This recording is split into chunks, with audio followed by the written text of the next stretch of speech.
Hey you guys, welcome back to my channel. So it wasn't last night, but the night before, Teen Mom Family Reunion Season 1, Episode 5, Ride the Wave, the Farrah Wave aired. I just watched it. I actually watched it twice this morning as I was getting ready because it took me a little bit longer than usual. So I went ahead and watched it twice to make sure I caught everything and understood exactly what was going on. This was a pretty dramatic episode. This was the episode that we all heard about, or the situation that we all heard about weeks and weeks and weeks ago when we first heard that they were working on this reunion type of spinoff.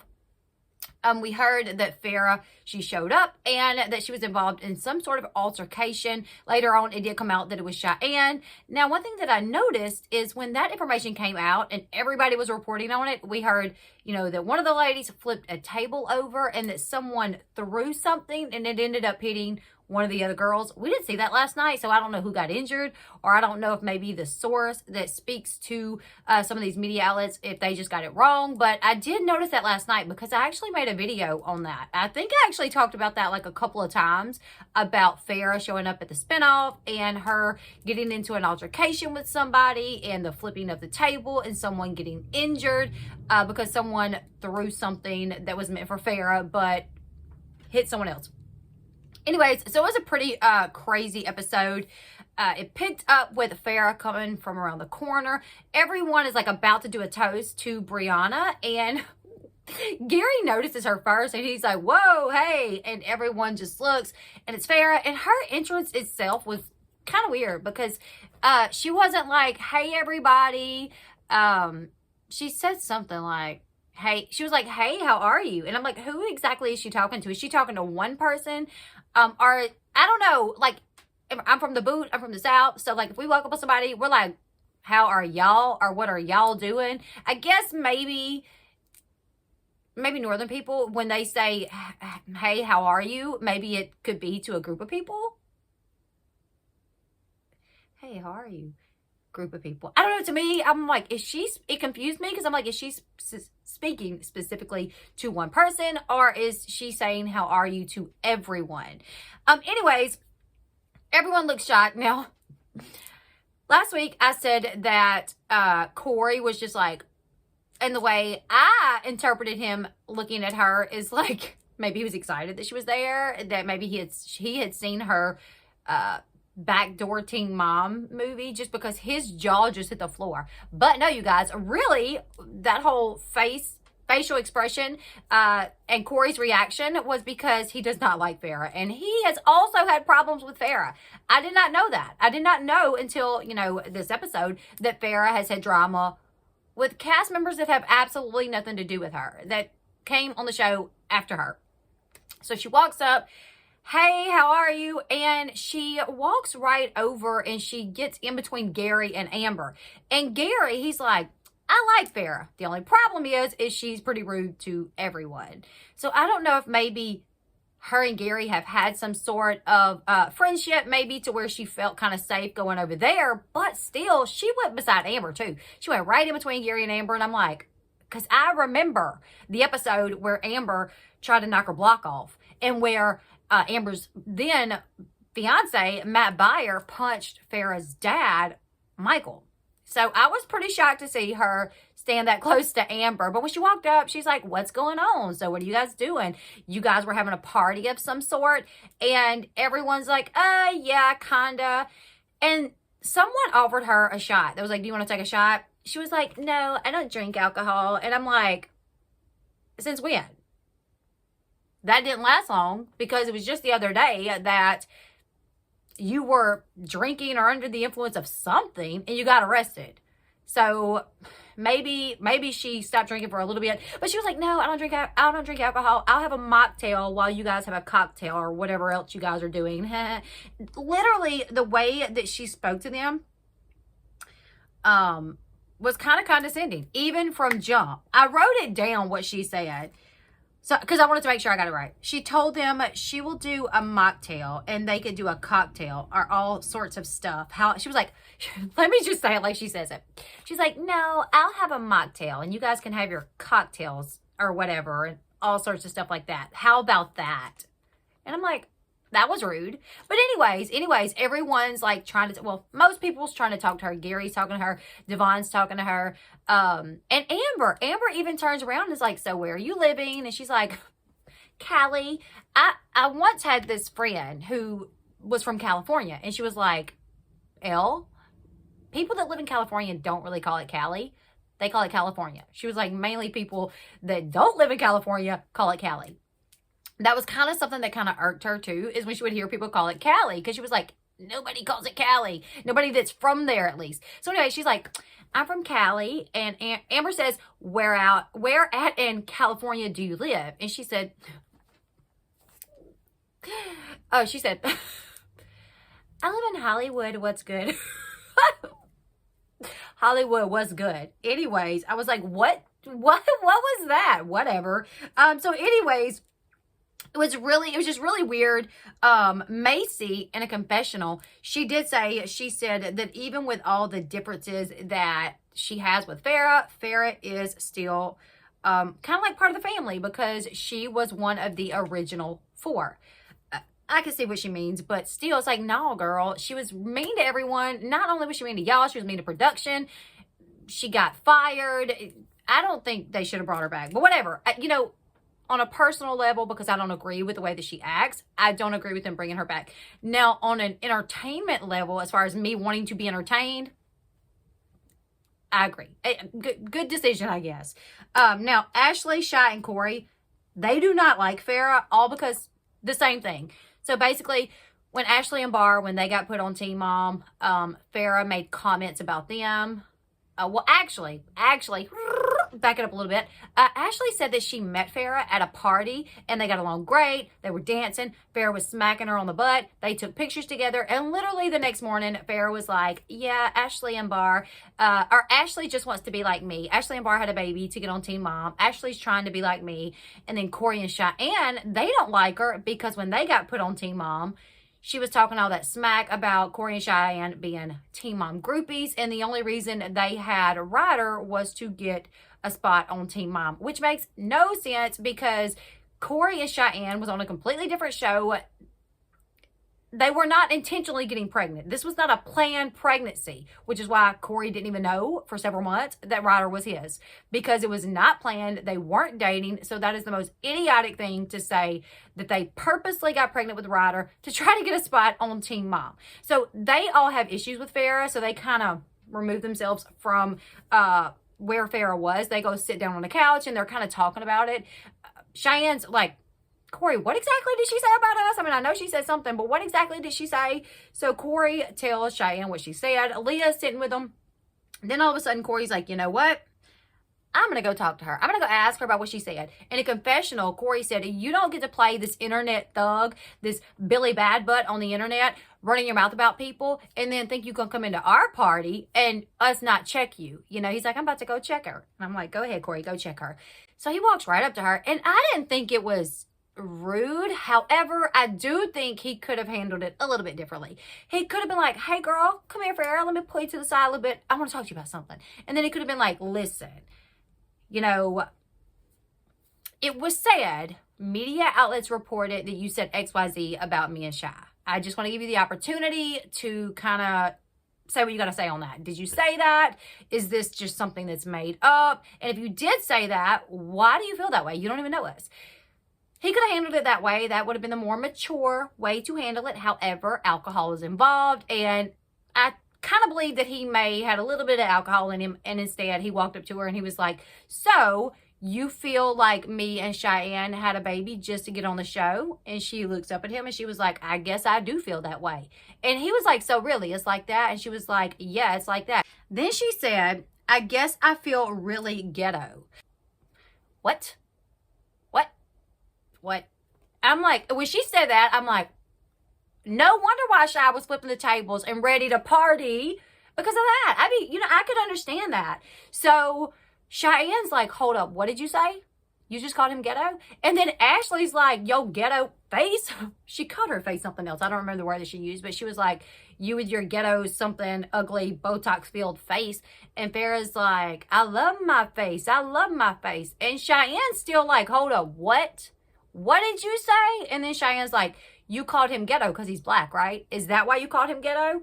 And Farrah at this point, she's just like, it's unhealthy, people. I'm the only adult here. And I mean, Cheyenne, she's mad. She's like, if you want to go, let's go. Like, you called him ghetto just because he's black. Like, that's not okay. I'm not going to stand for that. Like, come on. Come on, you know. No doubt Cheyenne would have ripped her head off, in my opinion. I'm not a huge fan of Cheyenne, but I definitely... Cory is her baby daddy. I definitely feel like that is a term you do not use. So especially when you're talking to Cory, you know what I'm saying? So I could see Cheyenne getting mad. People, you know, kind of pulled them apart. Surprisingly, so surprised that Amber was the one that kind of pulled Farrah to the side. Now, before Amber pulled Farrah to the side, Cheyenne, she's off flipping tables, Hulk smash. But Bar approached Farrah as well, and he was like, you talked about me as well. Like, you talked about my child. And Farrah's like, I would never talk about a child. And he was like, no, but you did. Now, like I said, well, I'm not a fan of Farrah. But what she said, I don't know exactly what she said. I'm not sure what Bar is referencing, other than Farrah saying that Ashley got pregnant to be like her. She said the same thing about Cheyenne. Ashley got pregnant to be on Teen Mom, to be like her. That's not necessarily talking about your child. It would kind of be like, I had a good example earlier, but I can't really think of it now. But yes, she said the act of getting pregnant was so you could be on a show, but she wasn't talking directly about your child. Whatever. I feel like sometimes just call it for what it is. Like, she was running her mouth. She didn't say anything about your child. So when you tell her you were talking about my child, she can be like, no, I wasn't, because I don't even know who your child is. I don't even know who you are. And I would never talk about a child. That's what she said. She was like, I would never talk about a child.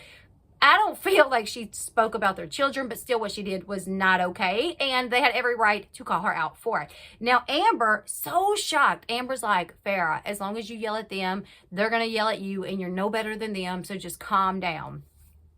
I was for sure that Amber would be one of the ones that was like about to drop some bows on her. You know what I'm saying?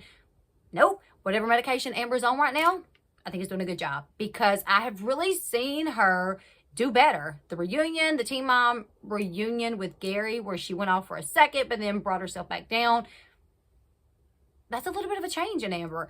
And then seeing her here, she sat down with Farrah, and she's like, you know, how have you been? And she kind of brings Farrah down, like, calm down.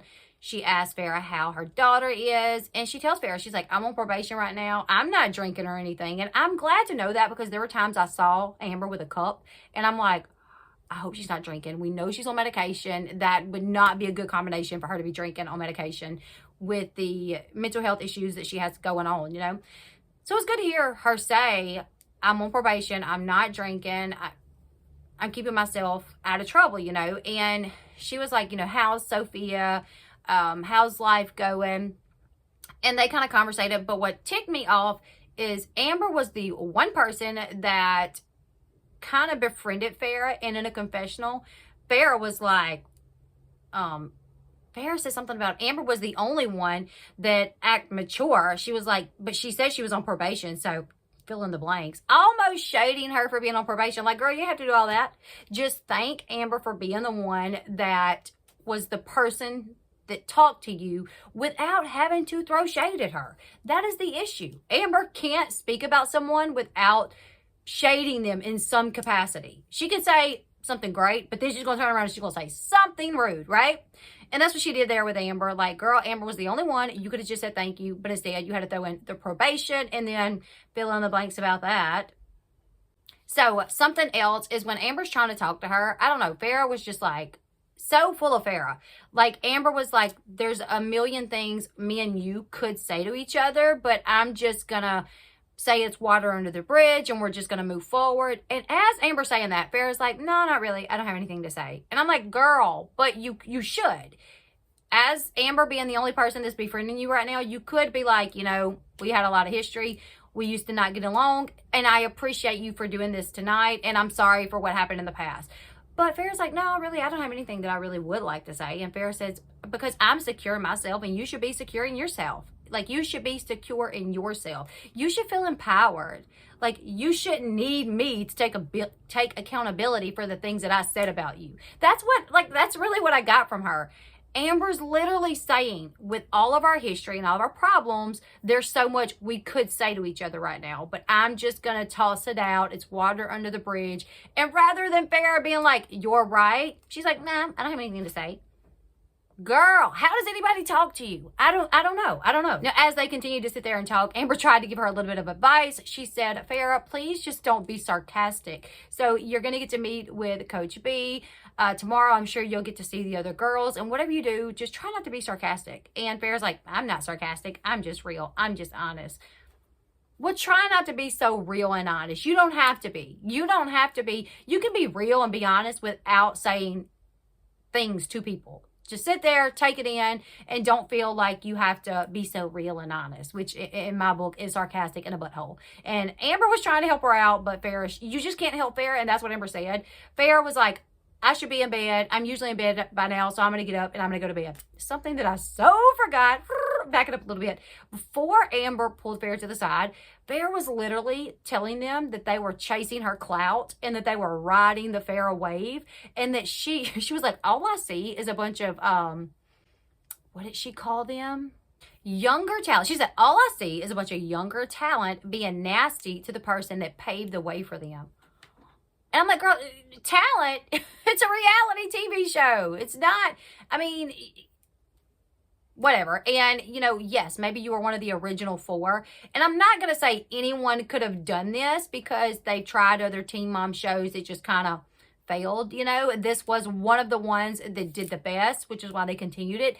But you're 1 in a million. Maybe not every single person that they put in that position could have did it, but there's definitely people that could have. And there was 3 other people on the show that their storyline was successful and it resonated with people. So it's not just you. You didn't just pave the way for all these other teen moms to do what they're doing. Like, shut up, girl. Anyways, let's get back to where we are. Farrah goes to bed, and after she goes to bed, in a confessional, Amber says, I really tried to talk to her, but there's just no getting through to Farrah. Absolutely no getting through to her. So after Farrah goes to bed, Amber, she walks over and she sits with Leah, Macy, Chow, and Ashley, and they're talking about the situation. And Amber says that out of everyone there, she probably has the most reason to be mad at Farrah. They probably have the most history and drama together, but she knows what it feels like to have people gang up on you. So she's trying to give Farrah a shot. And Macy's like, Amber, every time you've tried to give Farrah a shot, like, she's ruined it. Like, every single time. So, like, are you going to continue giving her shots no matter what? Because every time you have, and she's like, and you know that too. And Amber's like, you know, I know, but I just want to try to give her a shot. And then Leah was like, yeah, but she shouldn't have called she shouldn't have called Cory ghetto. And Amber, I don't know how Amber missed that because she was literally right there. But Amber was like, wait, she called him ghetto? And she's like, they're like, yes. And then Amber's like, no, she shouldn't have did that. But I'm like, I don't know how Amber missed that. Now, later that night, Cory, Cheyenne, and Zach, they all meet up as well. And they're just talking. Well, Cheyenne says that, you know, she sees Cory a lot. Her and Zach see Cory all the time. But they never see him where they can actually sit down and talk. So she was glad that they could sit down and talk and kind of bond with each other because it's always about the kids, or the kids are always there. So she said they sat there and they talked about parenting, co-parenting, and how now, you know, they have a second child. Cory has a second child as well, and how they're trying to balance it. They're trying to balance having another child in the mix, but making sure Ryder feels accepted and that she doesn't feel like she's loved less than the other child, you know, the younger sibling. So they're all talking about how it's a balance, and they want to make sure at every moment that Ryder knows that she is just as important as the new baby. The way they co-parent, it is just awesome. And I may not be the biggest fan of Cheyenne, but I am a huge fan at the way that she is able to co-parent with Cory. I think she's really mature when it comes to that aspect, and I really think she puts her daughter first when it comes to that. Now, it's the next morning. Brittany, Brianna, Ash, they are all going to go boating. Before they go boating, they're outside of their hotel room and they're talking about Devon and how they're glad he's there because he can be around other dads, men that are good dads. And Brittany says, you know, she don't know what kind of friends Devon has back at home, but she knows when he doesn't show up, she has to pick up the slack. So maybe if he's there around Gary and Zach and Cory and, you know, the other dads, he could kind of, I don't know, I guess learn something from them, and it'll benefit him to hang out with men that are just great dads. Makes sense. So, Gary, Devon, Zach, and Gary, they're going to go boating. They're going to go wakeboarding. They asked Bar to go, but Bar's like, no, man, I'm tired. And Cory's like, Bar is lazy. But maybe Bar just partied too hard the night before.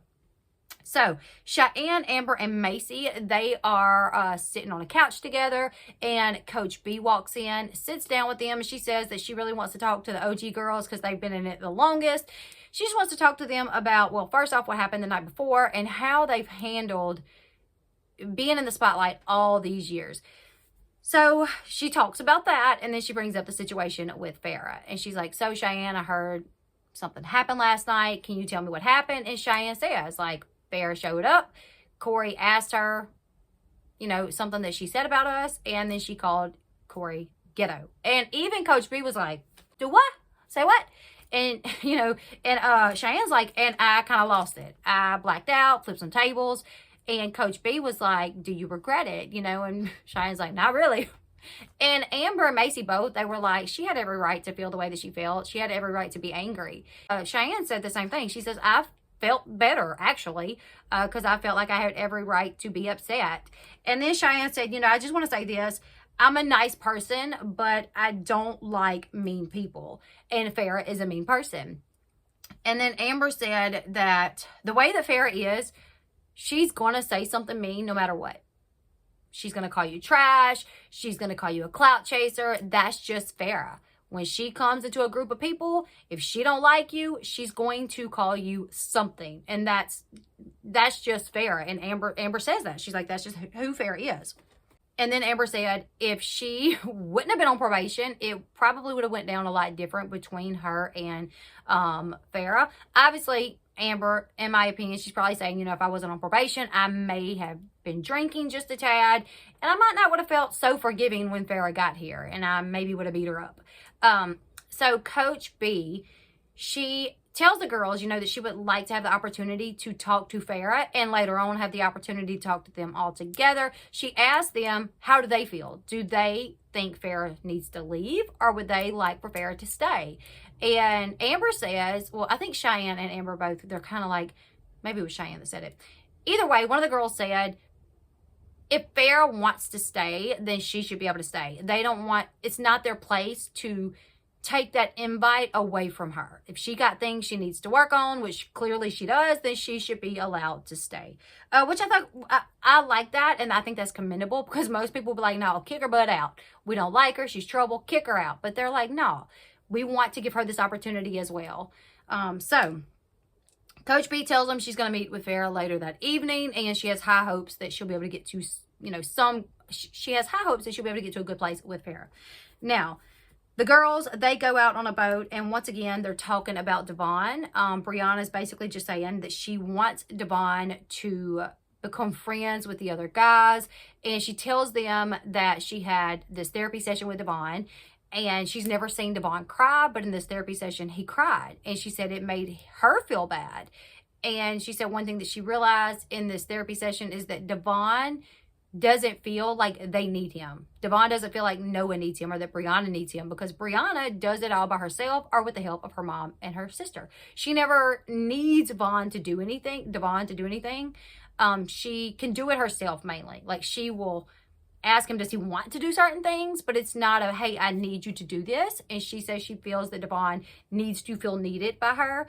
So she needs to do better with that. Maybe that will make him feel like more of a parent if he feels like he's needed. So she says she wants to work on that within herself, of including Devon and making sure she relies on him more. Now, the boys, they're out on the boat, and Zach, he gets up on the wakeboard. First time, he makes it up, just like last time. And after that, Cory goes, and Cory's like, look, Zach did so good with this. He got up on the first try. if Zach got up on the first try, I'm gonna have to as well. Like, I gotta show him out. I can't let Zach outdo me. So he gets on it. They take off. Boop. Nope, he doesn't. Just falls right back in the water. And then he's like, you know, I have to be able to do this. He said, everything I can't do. People's like, how can you not do that? You're on the challenge. So he holds himself to a higher standard because he's on the challenge. You know, he feels like he has to be able to do everything, because if not, people always bring up the challenge. So after they wakeboarded for a while, well, Gary, he was like, I'm not wakeboarding because I think it would be too hard, and I had nose surgery. And then he goes, by the way, it was for, I think he said his sinuses or something. He wanted us to know that his nose surgery was not because he just wanted a new nose. He was like, I think I'd be too heavy to pull up, or I don't think it would work well. And I had nose surgery, because I had to. Health reasons, you know. So I'm just going to hang out on the boat. And Devon said the same thing. So the only two people that actually got out and tried wakeboarding was Cory and Zach. But everyone had a good time. After they stopped wakeboarding, they was just hanging out on the boat. And Devon was talking to them. And he said he really appreciates them and the type of dads that they are and how they co-parent. And it sets, like, him watching them, it gives him a goal to be able to be like them. You know, he's like, I commend y'all. I look up to y'all. It's so, like, admirable that you guys can do so good at co-parenting. And he's like, I wish me and Brianna could get to that point. I'm really trying, and seeing that it's possible makes me try harder. So they just kind of give him advice on how they do it. And Cory's like, look, I respect Zach. Zach respects me. At the end of the day, the only thing that matters is putting Ryder first. Her wants, her needs, her emotions, everything is Ryder. That's what's first. If I have beef with Zach, Ryder comes first. You know what I'm saying? I'm still going to respect Zach. He's going to respect me. And that's the way it works out so well for us. And I'm glad that Devon can be there and hear that, because, you know, maybe it can help him out. One thing Devon also said is he realizes he's not alone. You know, they struggle at times as well, but they still always do the right thing, and they still have such a good relationship with the other parent and even the other parent's spouse. So he's like, I realize I'm not alone in this, and I realize I can do better. Now, we're back on the boat with the girls, and Ashley brings up her and Bar's relationship. Someone asked her, they're like, so how are you and Bar doing? And she's like, we're doing good. She was like, but that's us. Me and Bar, we do good. We're great friends. We're best friends. We can get along all day long. You know, she was like, but there's something missing. She says that she's thinking about the type of relationships that she wants. She's getting older, and she's really thinking about, you know, what kind of man she wants. And she says she's a romantic. Like, she'd be slipping hints to Bar all the time. You know, I want this. Maybe we should do this. But he just doesn't pick up on it. And she says Bar is not a romantic type of person. That they are literally more like friends. He never does anything that's like romantic. And she wants romance. So Jade is like, do you think you're in love with Bar? Like, or do you think you just love him and it's more like a family type of thing? She was like, because if it's that, you're going to need that romance. And Ashley's just like kind of having to think about it, you know, like, I think she loves Bar, and I think she's probably in love with Bar, but she just needs that more of an emotional connection that she's probably going to have to sit down and spell it out for Bar. Like, listen, I know you come from a different lifestyle. You have more of a hardcore lifestyle, and maybe you're not used to the lovey-doveyness, but I need that. So read up on it. Read up on it and then act on it, okay? Because I just can't see them two splitting up. I don't think they should. After that, Cardi B.